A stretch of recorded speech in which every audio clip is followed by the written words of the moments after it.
Assalamualaikum warahmatullahi wabarakatuh. Hari ini kita akan bahas tentang hiperbilirubinemia atau ikterus pada bayi. Kita lihat pengertiannya terlebih dahulu. Ikterus adalah pewarnaan kuning di kulit, konjungtiva dan mukosa yang terjadi karena meningkatnya kadar bilirubin dalam darah. Ikterus akan nyata apabila dapatkan kadar bilirubin dalam darah lebih dari 5 mg/sen atau 85 mikromolekul per liter. Latar belakang, kenapa kita membahas hiperbilirubin? Karena memang hiperbilirubinemia itu pada bayi adalah peningkatan kadar bilirubin serum pada neonatus, di mana biasanya ini bayi yang mengalami ikterus ini sebanyak 60% dari bayi yang lahir. Jadi lumayan cukup tinggi kasus hiperbil ini. Dikatakan patologis apabila peningkatan kadar bilirubin ini tidak terkonjugasi atau indirect berupa ikterus yang nyata pada minggu pertama kehidupan. Hiperbilirubinemia berat dapat menyebabkan kerusakan otak permanen yang serius yang kita sebut dengan Kern ikterus. Nah, melihat seperti ini kondisinya memang sangat diperlukan untuk kita belajar lebih dalam tentang kasus hiperbilirubinemia. Kalau kita bicara bilirubin, maka kita perhatikan bagaimana mekanisme perjalanan pembentukan bilirubin, ya. Yang pertama adalah bilirubin tidak terkonjugasi atau bil1, yaitu bilirubin indirect. Sifatnya dia tidak larut dalam air dan berikatan dengan albumin untuk transport. Dan dia juga merupakan komponen bebas larut dalam lemak dan merupakan komponen bebas bersifat toksik untuk otak. Jadi ini bahaya, ya. Bilirubin indirect ini bilirubin yang tidak dibutuhkan oleh tubuh. Jadi harusnya dia dikeluarkan melalui urin, ya. Kemudian yang kedua bilirubin terkonjugasi atau bilirubin 2, bil2. Bilirubin ini adalah bilirubin direct. Bilirubin yang sifatnya larut dalam air dan tidak larut dalam lemak. Biasanya dia tidak toksik untuk otak. Jadi dia dibutuhkan oleh tubuh, ya. Nah, kalau kita mengingat kembali bagaimana mekanisme bilirubin pembentukannya, kita tahu bahwa sel darah merah kita itu akan mengalami lisis per 120 hari. Pada bayi pun akan juga terjadi pemecahan sel darah merah dengan sendirinya. Nah, ketika sel darah merah ini pecah, maka dia akan terbagi menjadi hem dan globin, ya. Hem ini akan mengikat oksigen, ya. Kemudian ada globin, ya. Kemudian globin ini yang nantinya kalau kita lihat di sini bahwa dia akan menjadi hem yang mengalami oksigenasi dan dia menjadi bilirubin. Bilirubin kemudian akan menjadi, ya, kita perhatikan di sini, ya. Sel darah merah akan pecah dan dia akan menjadi hem tadi, ya, hem. Dan dia akan mengalami menjadi bilirubin, ya. Nah, bilirubin ini nanti akan berubah menjadi bilirubin direct dan bilirubin bebas, ya, tidak terkonjugasi, dan bilirubin yang terkonjugasi, ya. Bilirubin yang bebas ini dia akan berada di darah, ya. Jadi dia akan berada di darah. Ini. Dia akan berada di darah. Kemudian bilirubin terkonjugasi ini, ya, bilirubin indirect ini akan masuk kemudian dari darah masuk ke hepar, ya. Hepar ini mempunyai 3 fungsi.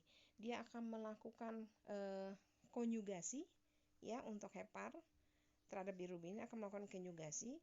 Kemudian dia juga akan mencernanya, ya. Kemudian dia akan melakukan ekskresi juga, akan dikeluarkan dari hepar. Jadi ada 3 peran hepar di dalam bilirubin ini, ya. Nah, kalau dia yang masuk adalah bilirubin indirect, kemudian oleh hepar ini akan dirubah dari indirect menjadi direct, ya. Jadi dari bilirubin yang bebas menjadi bilirubin yang terkonjugasi. Nah, bilirubin yang terkonjugasi ini nanti oleh hepar akan disalurkan ke pencernaan yang lain, yaitu masuk ke usus, ya, maka dia akan mewarnai feses. Kemudian dia akan dialirkan, ya, jadi dia akan pertama adalah ke usus, ya, menjadi mewarnai feses. Kemudian dia ke kandung kencing, ya, dia akan mewarnai urinnya, dan dia juga akan memasukkan ke kandung empedu, ya. Nah, kandung empedu inilah yang akan digunakan juga untuk menetralisir daripada lemak-lemak yang ada di kandung empedu, ya, menjadi garam empedu, ya, seperti itu. Jadi akan dikeluarkan oleh hepar, itu fungsi ekskresinya. Baik, kemudian, nah ini kita lihat perjalanan hem menjadi hemoglobin, menjadi biliverdin, ya. Kemudian biliverdin berubah menjadi bilirubin, ya, bilirubin ini. Nah, ini bilirubin. Oke. Dia akan mengikat albumin masuk ke dalam hepar, ya, menjadi bilirubin yang unconjugated bilirubin. UCB ini adalah bilirubin yang tidak terkonjugasi. Ini, ya. UCB itu berarti unconjugated bilirubin. Dia direuptake, diambil oleh hepar, kemudian akan dirubah tadi, ya. Jadi hepar itu fungsinya pertama mereuptake UCB tadi, kemudian akan merubah UCB menjadi CB atau konjugasi bilirubin, ya. Setelah itu, setelah merubah, hepar juga akan mengekskresikan tadi yang Ibu bilang, dia akan mengekskresikan ke kolon, dia akan mengekskresikan ke kandung empedu, dia juga akan mengekskresikan ke kandung kemih, ya, untuk mewarnai urin. Oke. Ya, ini UCB akan berubah menjadi bilirubin tak terkonjugasi, ya.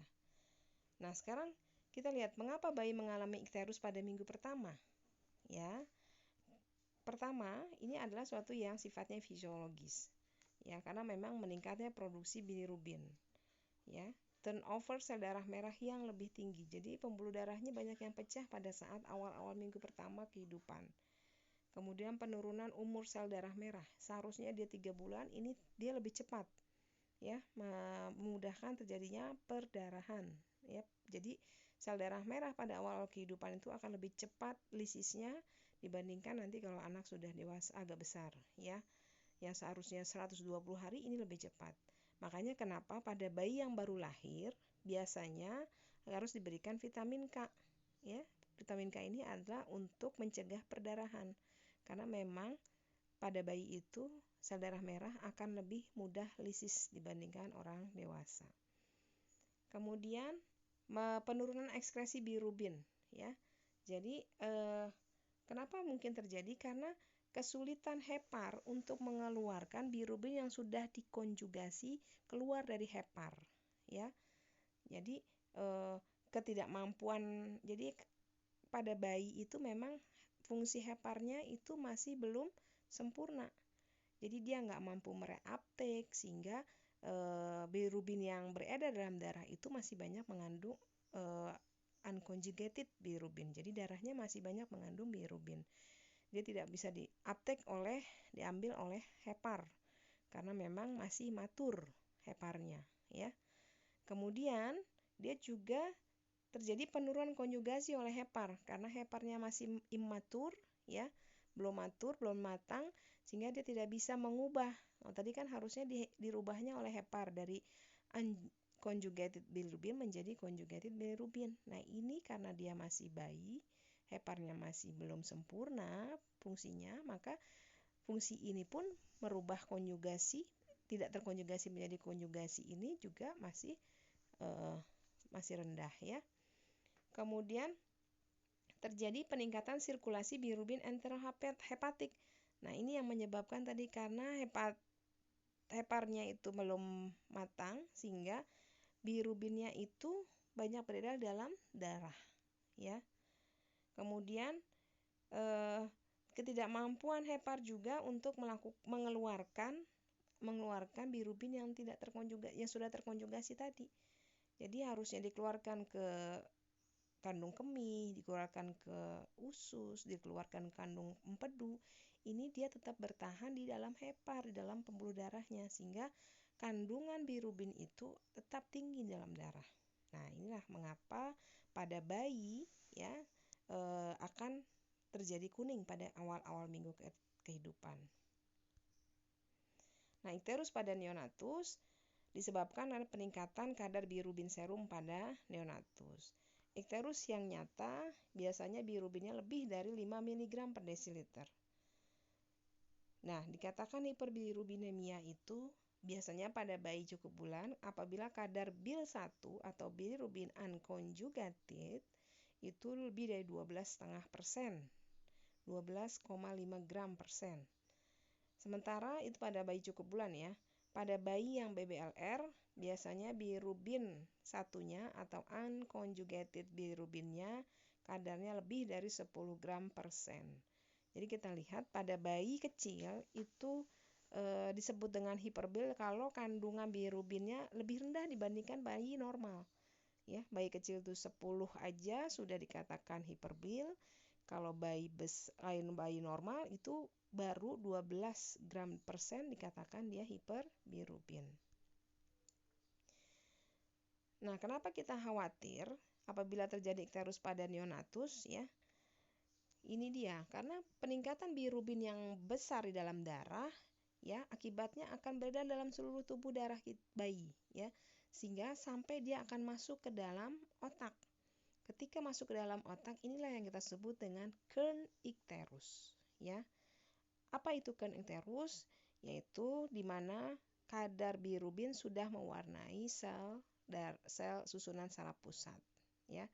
Maka akan terjadi tahap pertama adalah letargi, bayi lemah, hipotoni, ya otot-ototnya melemah, refleks hisapnya buruk, dia udah nggak bisa lagi nyusu pada ibunya.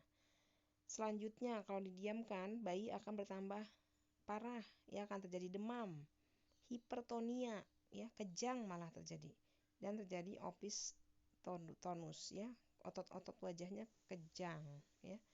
Tahap ketiga selanjutnya kelihatan kondisinya terlihat membaik ya. Tapi bisa terjadi kehilangan pendengaran sensori neural ya, merusak fungsi pendengaran. Cerebral palsy ya bisa terjadi. Kemudian abnormalitas daya pandang, bayinya bisa buta ya. Nah, ini yang harus dicegah.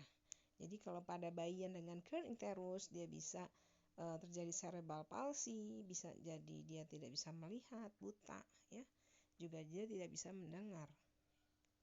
Nah, keracunan bilirubin, kadar bilirubin indirect tadi ya, unconjugated bilirubin apabila 20 mg per desiliter ya, itu apa yang terjadi ya, atau lebih dari 25 mg atau lebih dari 30 mg per desiliter ya, yaitu usia kehamilan ya, sangat mempengaruhi kadar bilirubin indirect. Semakin tua ibunya, maka akan semakin tua juga ya kemungkinan terjadi hiperbilirubin. Atau usia kehamilan semakin muda akan memudahkan dia untuk terjadi gangguan hepar ya. Kalau dia bayinya lahir dalam kondisi prematur, maka kemungkinan terjadi hiperbilirubin itu sangat tinggi karena memang imaturitas dari sel hatinya. Kemudian hemolisis juga akan terjadi ya, karena memang pada bayi-bayi kecil sel darah merah itu akan lebih cepat ya terjadi lisis. Kemudian morbiditas seperti asfiksia, hipoglikemia, dan asidosis serta sepsis. Kemudian obat yang menggantikan hiperbilirubin dari ikatan dengan albumin, jadi diberikan albuminnya. Bayi sering mengalami icterus pada minggu pertama kehidupan, terutama bayi kurang bulan. Dapat terjadi secara normal atau fisiologis dan patologis. Kemungkinan icterus sebagai gejala awal penyakit utama yang berat pada neonatus. Jadi icterus itu merupakan tanda bahwa ada masalah yang serius pada bayi. Icterus perlu ditangani secara seksama karena bilirubin akan masuk ke dalam sel saraf dan merusak sehingga otak terganggu dan mengakibatkan kecacatan sepanjang hidup atau bahkan kematian, atau yang kita sebut dengan ensephalopati biliaris. Faktor resiko hiperbirubinemia yaitu pertama BBLR, bayi kecil. Kemudian yang kedua penyakit hemolisis karena inkompatibilitas golongan darah ABO resus ya. Jadi ini maksudnya ibunya misalkan bergolongan darah ya resusnya positif.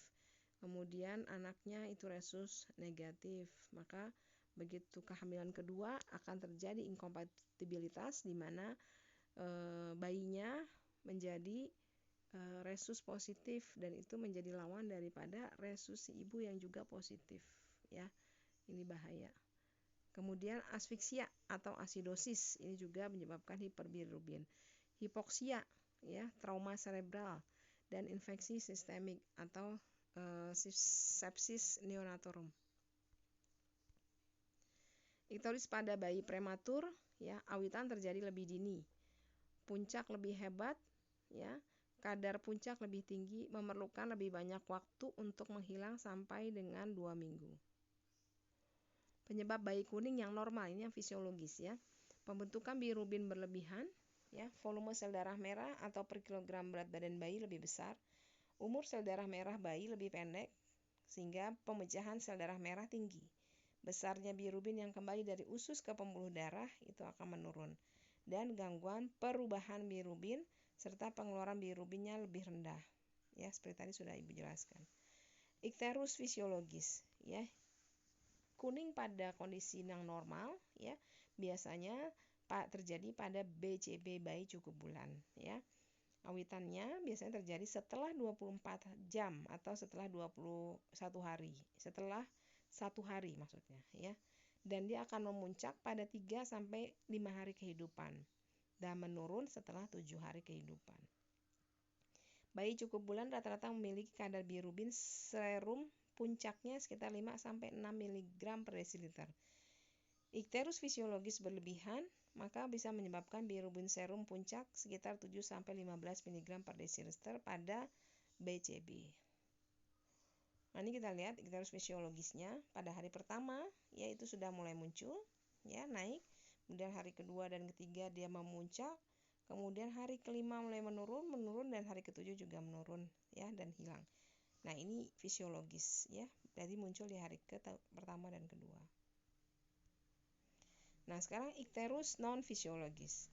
Biasanya terjadi sebelum usia 24 jam. Kalau tadi kan setelah ya serangannya setelah 24 jam pada ikterus fisiologis. Kalau ikterus yang non fisiologis itu terjadinya di awal kehidupan, sebelum 24 jam bayi sudah kuning.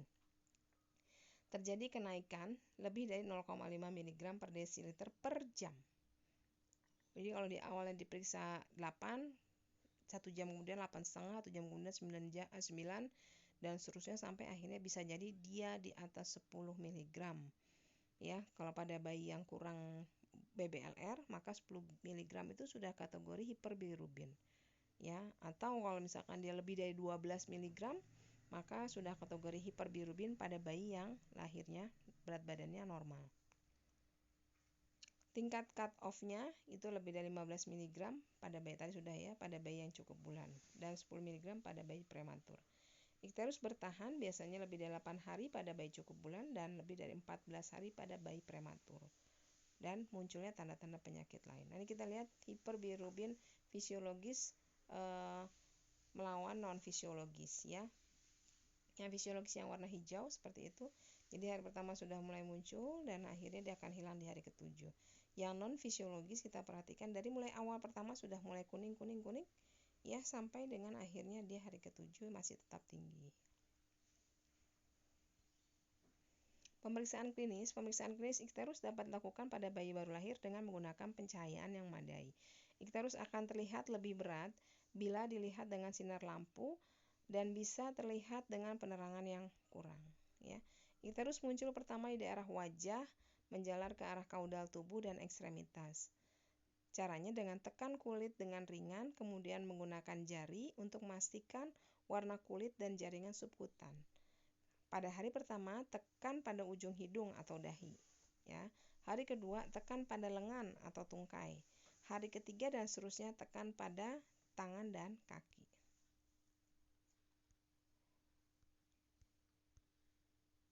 Nah ini penilaian menurut Kramer ya. Ini yang kita bilang berlaku hukum 19% ya. Jadi zona 1 itu wajah, zona 2 itu dada ya. Zona 3 itu perut, abdomen, zona 4 itu tungkai atas dan tungkai bawah sampai paha. Zona 5 itu adalah telapak tangan dan telapak kaki.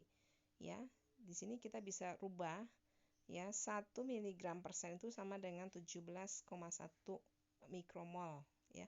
Jadi kalau misalkan zona 1 itu 100 mikromol, berarti silahkan dibagi dengan 100 dibagi 17,1 ya, dapat berapa persen. Nah ya, seperti itu. Nah ini pembagiannya menurut metode Kramer yang disebut dengan derajat 1 ikterus ya. Daerah ikterusnya adalah zona 1, daerah kepala dan leher. Ini diperkirakan kadar bilirubinnya hanya 5 mg/sen. Zona 2 itu bagian atas, badan atas atau dada ya, itu sekitar 9 mg/sen.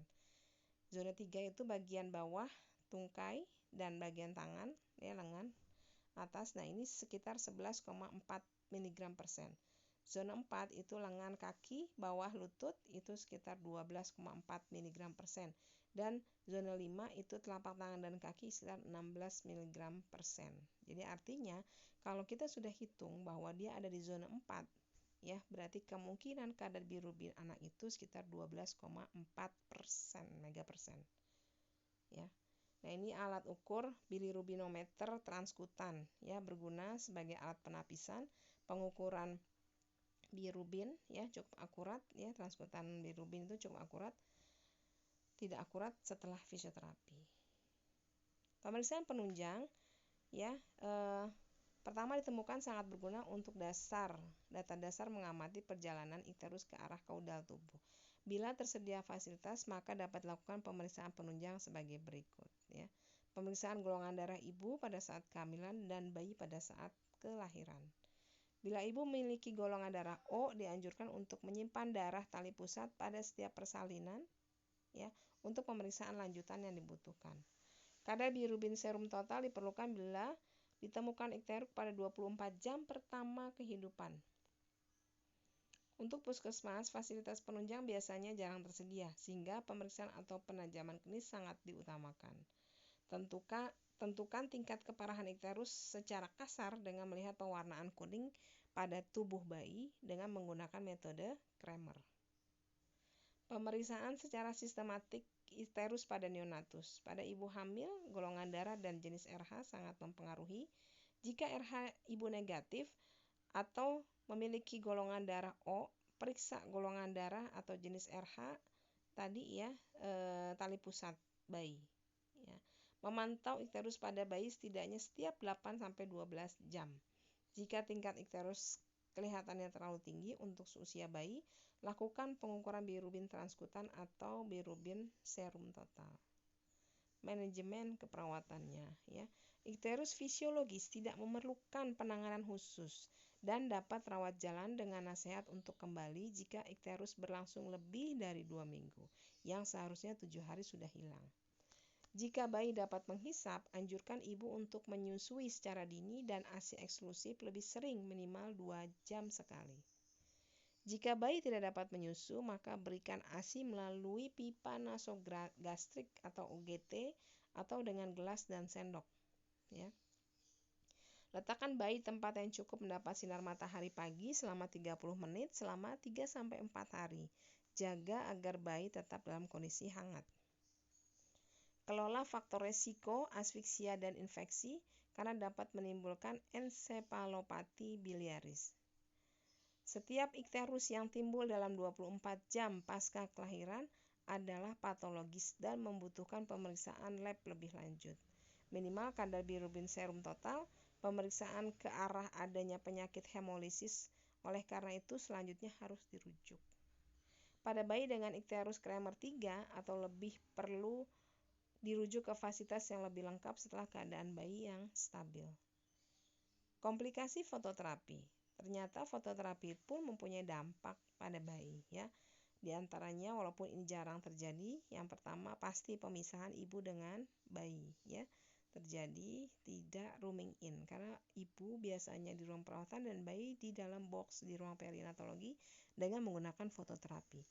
Kemudian peningkatan IWL dan dehidrasi pada bayi prematur. Jadi dengan diberikannya sinar biru itu ya atau fototerapi pada bayi dengan bilirubin, kemungkinan dehidrasi akan terjadi ya karena pengeluaran IWL yang lebih besar akibat pencahayaan dan akibatnya keluar cairan dalam hal yang tidak bisa kita ukur atau WL-nya akan lebih tinggi ya.